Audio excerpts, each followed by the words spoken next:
Mesdames, Messieurs les ministres, votre transition est un leurre. Vous êtes complices et auteurs de ce qui est en passe de devenir le plus grand crime contre l'humanité.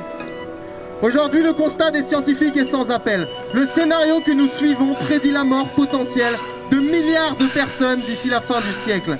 La différence entre chaque dixième de degré se compte en dizaines de millions de morts. Nous devons atteindre la neutralité carbone en 2025 et arrêter immédiatement la destruction des écosystèmes.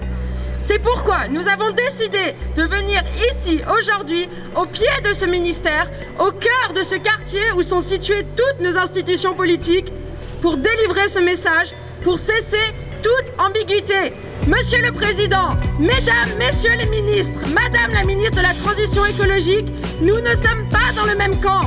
Parce que la pollution des corps et des sols, l'artificialisation continue des terres et les impostures technologiques ne peuvent plus se cacher derrière votre écologie de discours. La moindre des choses aurait été d'appliquer immédiatement les propositions issues de la Convention citoyenne pour le climat. Nous ne sommes pas les inconscients. Les inconscients sont ceux qui nous ont menés là, à l'explosion des catastrophes écologiques et sanitaires. Nous ne sommes pas les extrémistes. Les extrémistes sont ceux qui défendent contre les faits scientifiques le culte d'une croissance infinie. Nous ne sommes pas les utopistes. La lutte pour le vivant ne peut être qualifiée d'utopie. Elle est simplement la condition nécessaire à notre survie. Non, monsieur, vous reculez. Merci.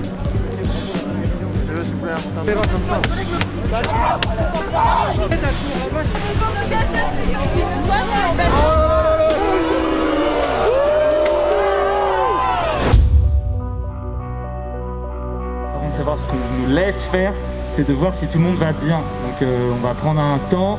Est-ce qu'il y a des gens ici qui ont des besoins spécifiques, qui se sentent pas bien? Il continue sciemment et délibérément de promouvoir et soutenir le culte d'une croissance infinie de ce qui nous détruit. Rien ne justifie d'attendre une seconde de plus.